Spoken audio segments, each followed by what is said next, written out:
नमस्कार, मी दुय्यम निबंधक DS पटणे तथा विवाह नोंदणी अधिकारी सोलापूर।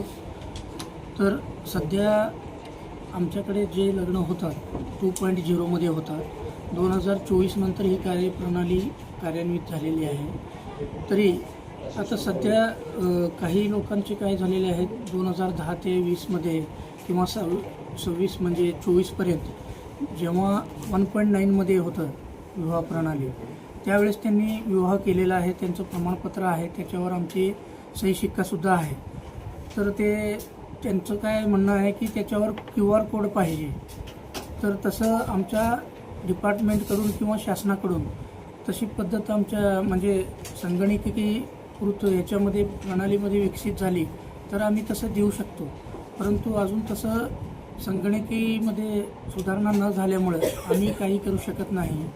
तर जनसामान्य लोकांना ते आधार कार्ड काढण्यासाठी त्यांचा आधार रिजेक्ट होतो आहे, त्यामुळं प्रॉब्लेम येत आहेत।